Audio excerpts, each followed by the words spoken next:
Hello दोस्तों, एक exam cycle में आप सभी का स्वागत है। मैं आशुतोष कुमार सिद्धार्थ। आप लोगों का राज्य व्यवस्था चल रहा था, जिसमें मूल अधिकार का हम अंतिम अनुच्छेद पढ़ रहे थे, अनुच्छेद 32, जिसमें कहा गया संवैधानिक उपचारों का अधिकार। इसमें हम चर्चा कर रहे थे जो 5 रीट जारी होती हैं, उसी रीट को चर्चा कर रहे थे, जिसमें हम 3 रीट को स्टडी कर लिए थे, पढ़ लिए थे। 2 रीट हमारा बचा था। अधिकार परीक्षा तक हम पढ़ लिए थे। अगला जो हमारा रीट होगा उत्प्रेषण होगा। कौन सा? उत्प्रेषण।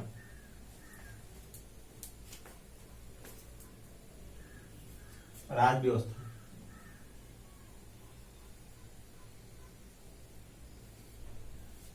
राज्य व्यवस्था, इसमें हम देखेंगे जो हमारा 5 रीट था, 5 रीट में हम उत्प्रेषण को देखेंगे। यह किसके तहत था? आर्टिकल 32 के तहत। आर्टिकल 32 के तहत हमारा जो 5वां रीट है, चौथा जो रीट है उत्प्रेषण। क्या है हमारा? उत्प्रेषण। चौथा रीट हमारा उत्प्रेषण है। इसके बारे में जान लेते हैं, यह है क्या। यह भी जो उत्प्रेषण है, यह एक न्यायिक रीट है। कैसा रीट है? यह न्यायिक रीट है। यह एक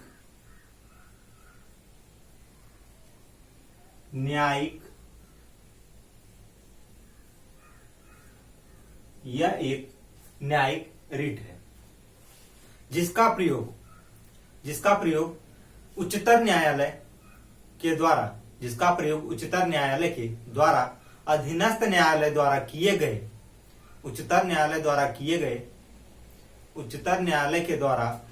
अधीनस्थ न्यायालय द्वारा किए गए किसी भी निर्णय को रद्द करने अथवा उसे अपने पास मंगवाने के लिए किया जाता है।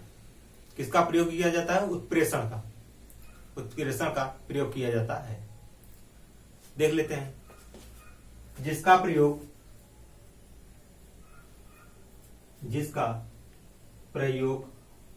उच्चतर न्यायालय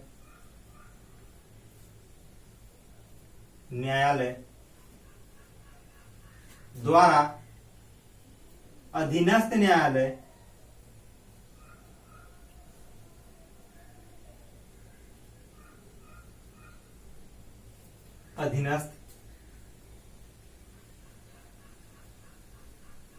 उच्चतर न्यायालय द्वारा अधीनस्थ न्यायालय द्वारा किए गए किसी भी निर्णय को, न्यायालयों द्वारा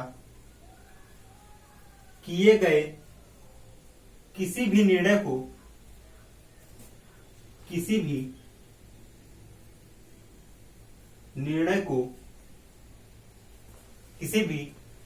को रद्द करने अथवा उसे अपने पास मंगवाने, निर्णय को रद्द करने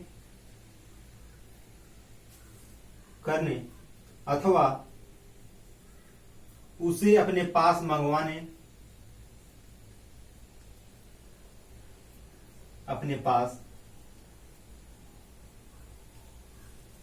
उसे रद्द करने अथवा उसे अपने पास मंगवाने के लिए किया जाता है। मंगवाने के लिए किया जाता है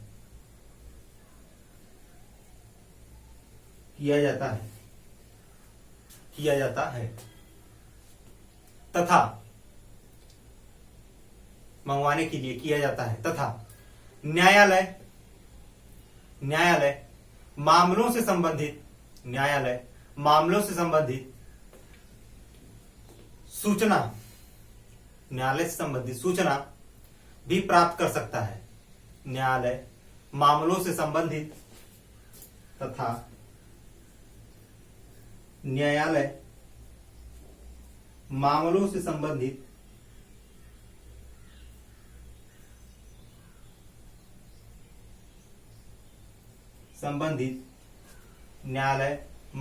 संबंधित सूचना भी प्राप्त कर सकता है। सूचना भी प्राप्त कर सकता है, प्राप्त कर सकता है। क्या कर सकता है? सूचना प्राप्त कर सकता है। इसे पोस्टमार्टम की संज्ञा दिया गया है। इसे इसे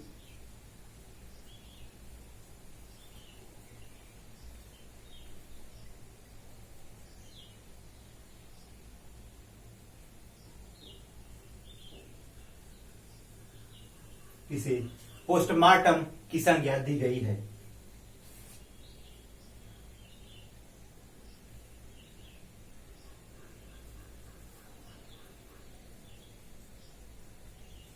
संज्ञा दी गई है। इसे पोस्टमार्टम की संज्ञा दी गई है। प्रतिषेध तथा उत्प्रेषण दोनों कैसे रीट हैं? दोनों न्यायिक रीट हैं। दोनों न्यायिक रीट हैं। इतना नोट कर लीजिए।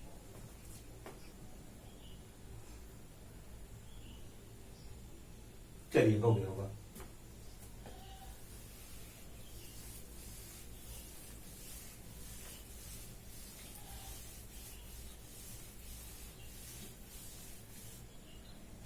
प्रतिषेध तथा उत्प्रेषण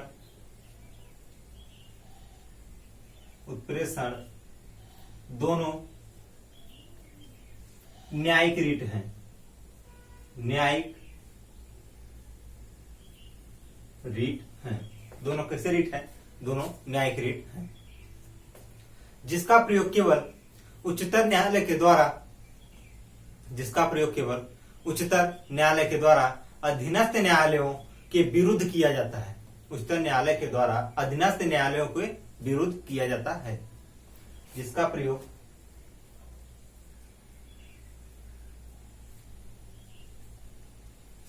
उच्चतर न्यायालय के द्वारा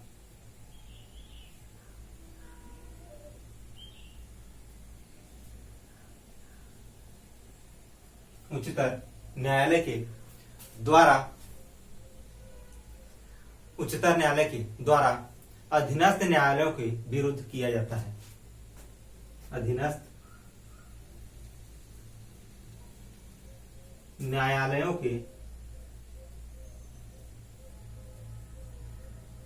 विरुद्ध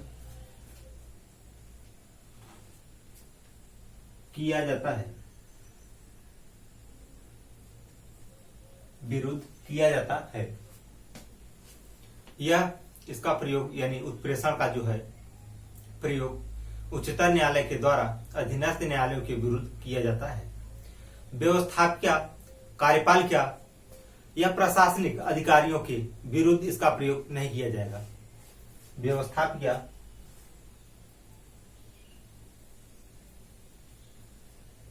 कार्यपालिका,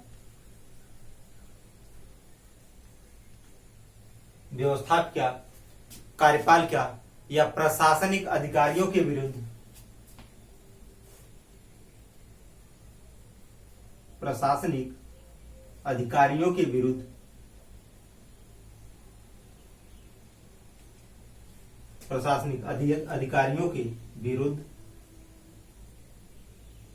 नहीं किया जा सकता है। इसका प्रयोग नहीं किया जाता है। विरुद्ध इसका प्रयोग नहीं किया जाता है। इसका प्रयोग नहीं किया जाता है। परंतु प्रतिषेध का जो प्रयोग है प्रारंभिक चरण में कार्यवाही के दौरान कार्यवाही को रोकने के लिए किया जाता है। परंतु इसका प्रयोग कार्यवाही के दौरान यानी प्रतिषेध का प्रयोग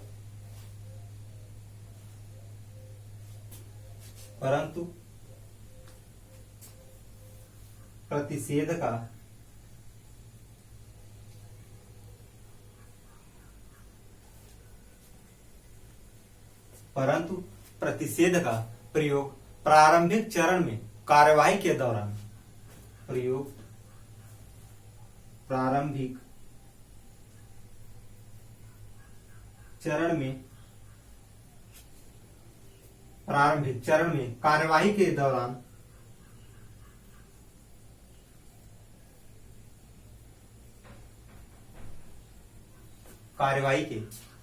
दौरान कार्यवाही को रोकने के लिए किया जाता है। कार्यवाही को रोकने के लिए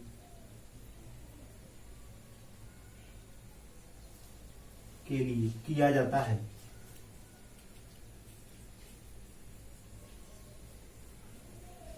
प्रयोग किया जाता है। और दूसरे जो चरण है इसका, वही दूसरी ओर प्रतिषेध का प्रयोग दूसरे चरण में कार्यवाही की समाप्ति के पश्चात कार्यवाही में दिए गए निर्णय को रद्द करने के लिए किया जाता है। कितना नोट कर लीजिए। चलिए हो गया।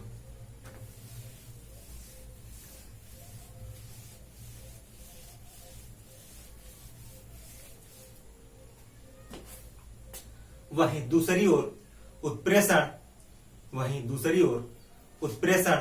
का प्रयोग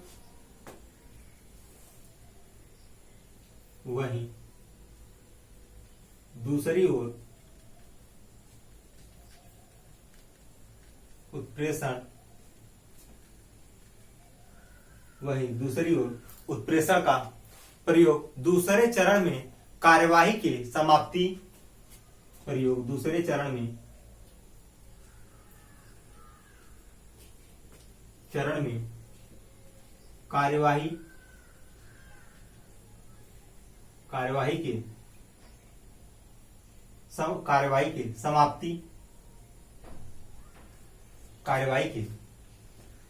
समाप्ति के पश्चात कार्यवाही में दिए गए निर्णय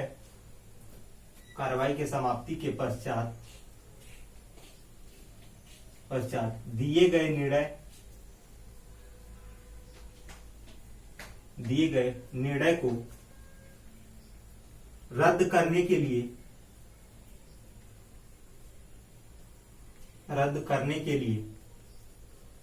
किया जाता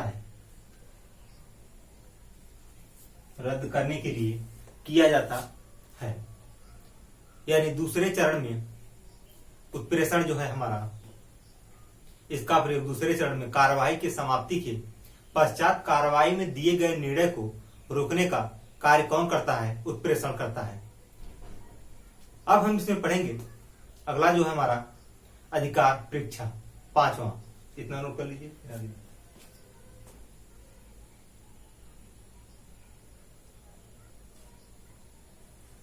अगला है हमारा अधिकार परीक्षा, जिसको हम अंग्रेजी में क्वाब्रंटो कहते हैं। क्वाब्रंटो।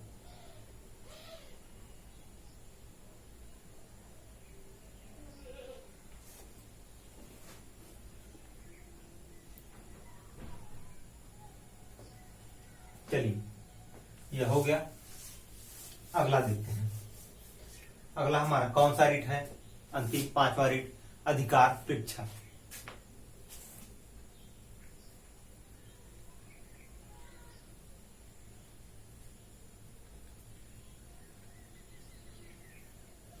अधिकार परीक्षा, इसका क्या आशय है, इसके बारे में जान लेते हैं पहले। यदि किसी व्यक्ति के द्वारा सार्वजनिक पद को गैर संवैधानिक तरीके से धारण किया गया है, गैर संवैधानिक तरीके से वह पद को धारण किया है, तो न्यायालय इस रीट के माध्यम से उसके पद का आधार पूछ सकती है। उसके पद का आधार पूछ सकती है। देखते हैं इसको। किसी व्यक्ति के द्वारा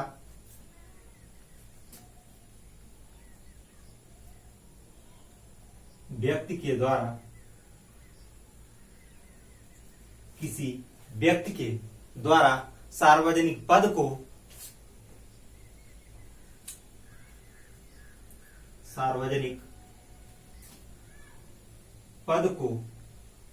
गैर संवैधानिक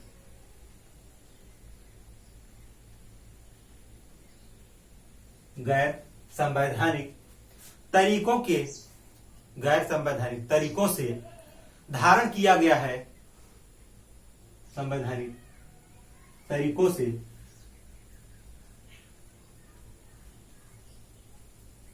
गैर संवैधानिक तरीकों से धारण किया गया है,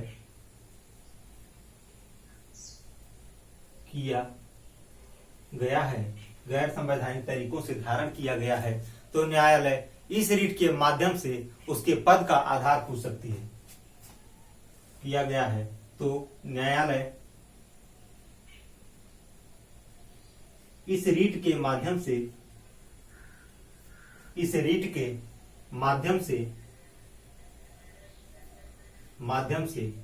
उसका आधार पूछ सकती है, उसके पद का आधार पूछ सकती है, उसके पद का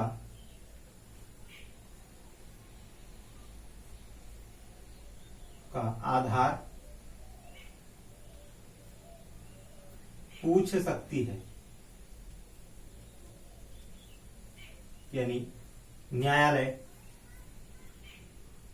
इस रीट के माध्यम से अगर कोई व्यक्ति गैर संवैधानिक तरीके से किसी भी पद को अर्जित किया है तो न्यायालय इस रीट के माध्यम से उसका आधार पूछ सकती है।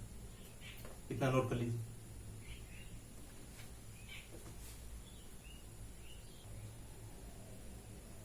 चलिए इतना हो गया होगा, आगे देखते हैं। अभी इसी में देखेंगे आगे, यानी 5वें रीट में और क्या प्रावधान किया गया है। रीट जारी करने के क्षेत्र में उच्च न्यायालयों का क्षेत्राधिकार उच्चतम न्यायालय की तुलना में व्यापक है। रीट जारी करने के क्षेत्र में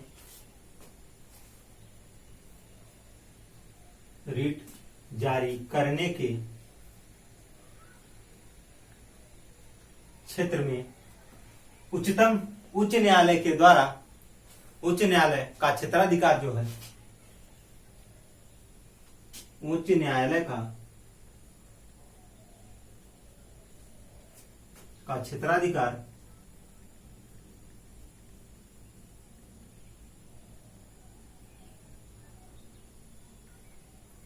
उच्च न्यायालय का क्षेत्राधिकार उच्चतम न्यायालय की तुलना में व्यापक है।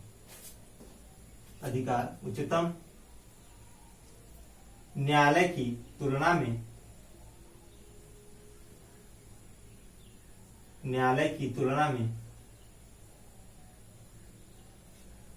उच्चतम न्यायालय की तुलना में क्या है? व्यापक है। क्योंकि उच्च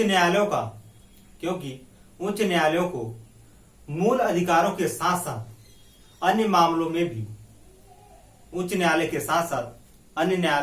न्यायालयों को मूल अधिकार के साथ साथ अन्य मामलों में भी अधिकार प्राप्त है। क्यों व्यापक है, इसको देख लेते हैं। क्योंकि उच्च न्यायालय को मूल अधिकारों उच्च न्यायालय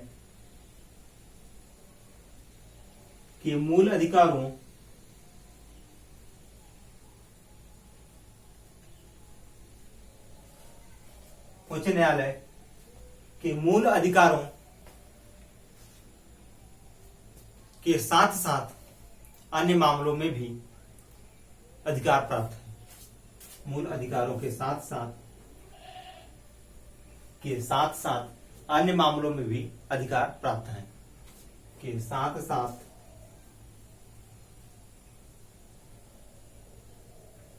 अन्य मामलों में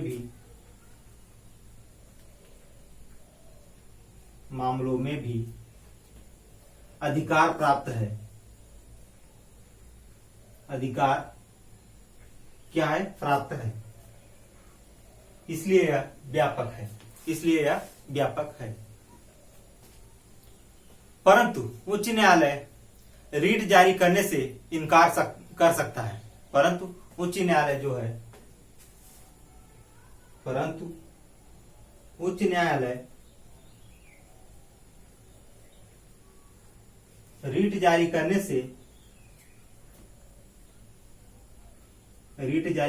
से इनकार कर सकता है। क्या कर सकता है? इनकार कर सकता है। कौन? उच्च न्यायालय रीट जारी करने से इसको इनकार कर सकता है। जबकि अनुच्छेद 32 के अंतर्गत उच्चतम न्यायालय का यह दायित्व निर्धारित किया गया है।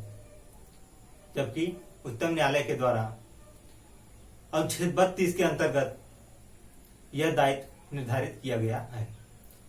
यह हमारा जो 5वां रीट था कंप्लीट हुआ। अब इसमें हम देखेंगे इसके आगे अनुच्छेद 33। अनुच्छेद 33 इतना नोट कर लीजिए। चलिए हो गया।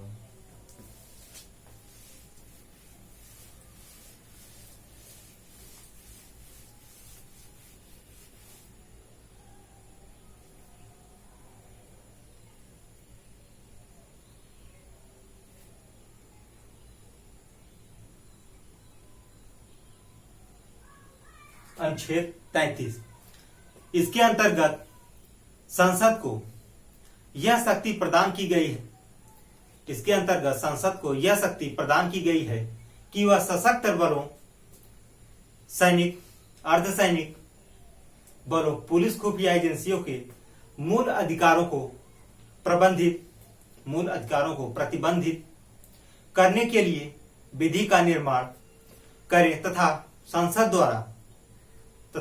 द्वारा इस प्रकार की बनाई गई विधि को न्यायालय में चुनौती दी जा सकती है। न्यायालय में चुनौती दी जा सकती है। इसके अंतर्गत संसद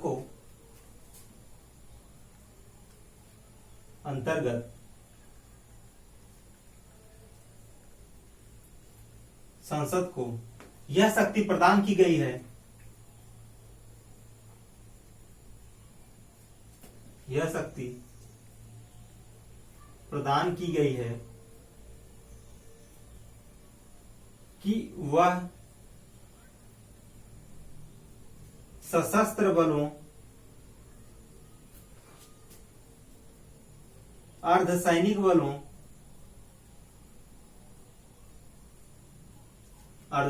बलों,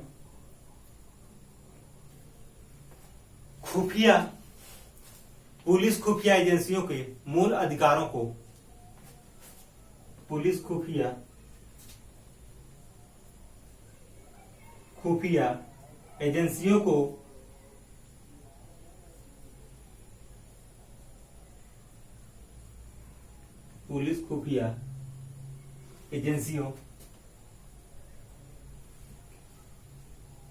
खुफिया एजेंसियों को मूल अधिकारों को प्रतिबंधित करने के लिए विधि का निर्माण एजेंसियों के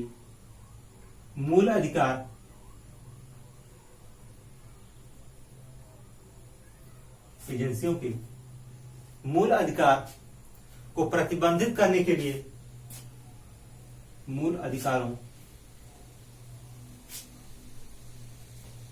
को प्रतिबंधित करने के लिए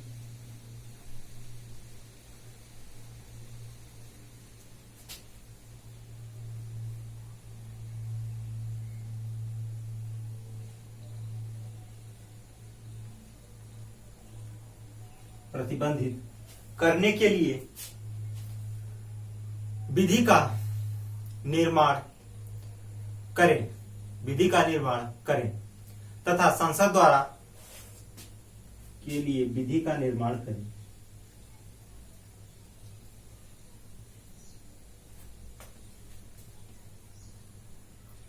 तथा संसद द्वारा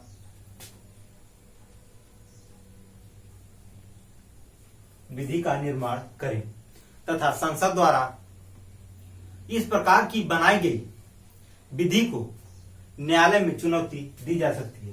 संसद द्वारा इस प्रकार की बनाई गई विधि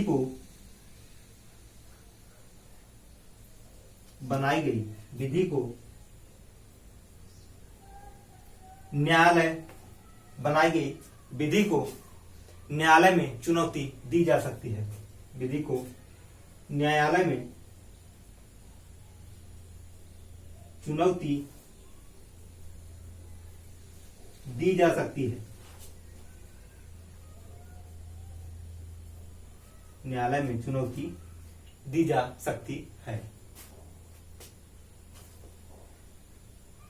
यह हमारा अनुच्छेद 33 था, जो हमारा अनुच्छेद 33 कंप्लीट हुआ। अब हम आगे देखेंगे अगला अनुच्छेद 34। नोट कर लीजिए।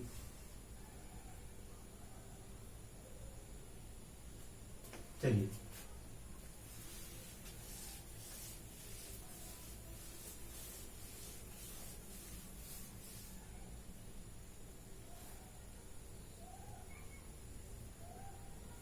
अनुच्छेद 34, इसमें क्या प्रावधान किया गया है उसको जान लेते हैं।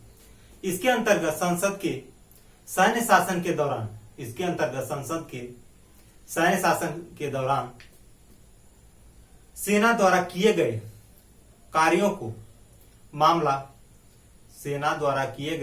को मान्यता प्रदान करने की विधि बनाने की शक्ति प्रदान की गई है। इसके द्वारा संसद इसके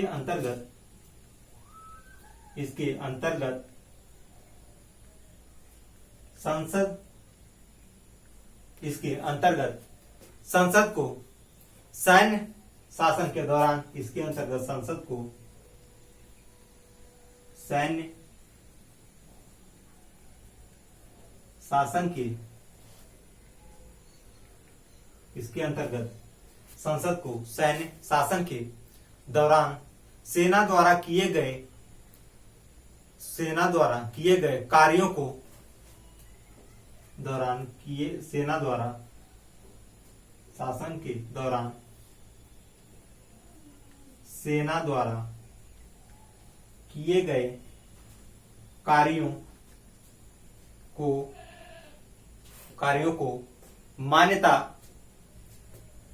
सेना द्वारा किए गए कार्यों को मान्यता प्रदान की गई है। कार्यों को मान्यता प्रदान की गई है। क्या कहा गया इसमें? इसके अंतर्गत संसद को सैन्य शासन के दौरान सेना द्वारा किए गए कार्यों को मान्यता प्रदान करने के लिए विधि बनाने का शक्ति प्रदान की गई है। कार्यों को सैन्य शासन के कार्यों को मान्यता प्रदान करने के लिए मान्यता प्रदान करने के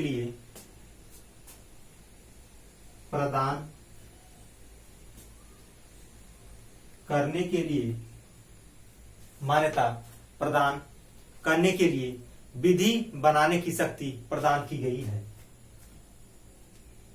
विधि बनाने की शक्ति प्रदान की गई है।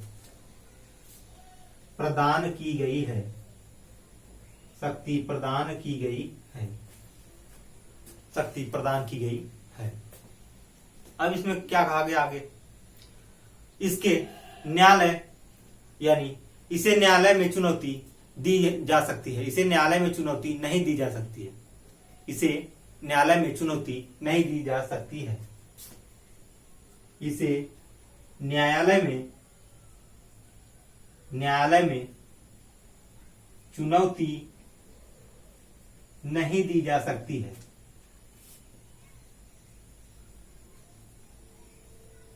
चुनौती नहीं दी जा सकती है। यह हमारा आर्टिकल 34 कंप्लीट हुआ। अगला जो हमारा आर्टिकल है 35, उसको हम देखेंगे। पहले इतना नोट कर लीजिए।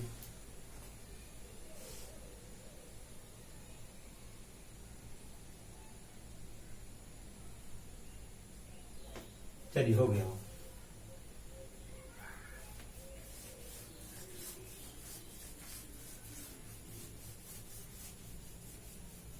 अगला आर्टिकल हमारा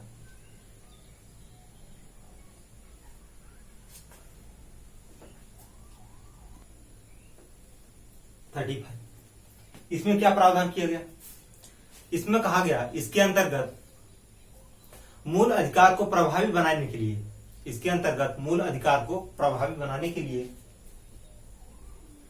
इसके अंतर्गत मूल अधिकार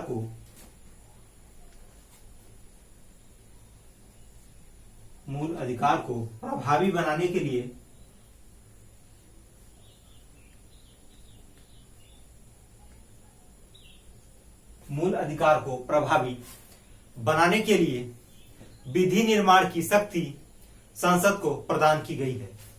बनाने के लिए विधि निर्माण की शक्ति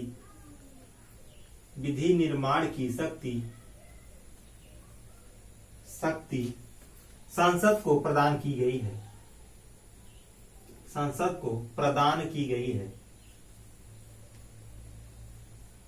संसद को प्रदान की गई है। आर्टिकल हमारा यह 35। इसके अंतर्गत हम और देखेंगे आगे।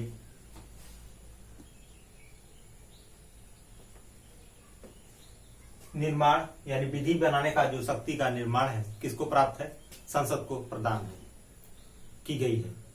अर्थात राज्य विधानमंडल या अन्य किसी भी निकाय, राज्य विधानमंडल या अन्य किसी भी निकाय के द्वारा ऐसा विधि का निर्माण नहीं किया जा सकता है। अर्थात राज्य विधानमंडल के द्वारा राज्य विधानमंडल के द्वारा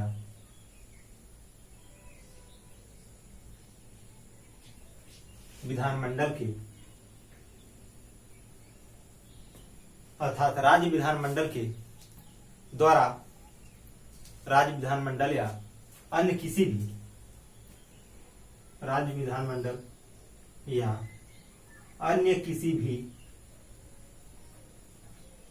राज्य विधानमंडल या अन्य किसी भी निकाय के द्वारा ऐसा विधि बनाने का प्रावधान नहीं किया गया है। अन्य किसी निकाय के द्वारा ऐसा विधि बनाने का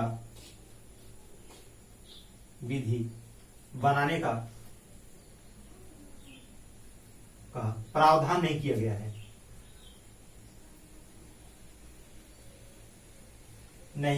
गया है। यह हमारा आर्टिकल 35 कंप्लीट हुआ। मूल अधिकार के अंतर्गत जितने भी हमारे अनुच्छेद थे सबको हम क्रम वाइज क्लियर कर दिए। अब इसमें कोई भी आर्टिकल नहीं बचा है। मूल अधिकार से रिलेटेड भाग 3 हमारा कंप्लीट हुआ। अगले वीडियो में हम देखेंगे भाग 4 नीति निदेशक तत्व, जिसमें हमारा अनुच्छेद 36 से 51 तक चर्चा किया गया है। तो दोस्तों, इस वीडियो को हम यहीं पर रोकते हैं और ये जो वीडियो है आप लोग देखिएगा और ज्यादा से ज्यादा शेयर करिएगा और चैनल को सब्सक्राइब कीजिए। जय हिंद दोस्तों।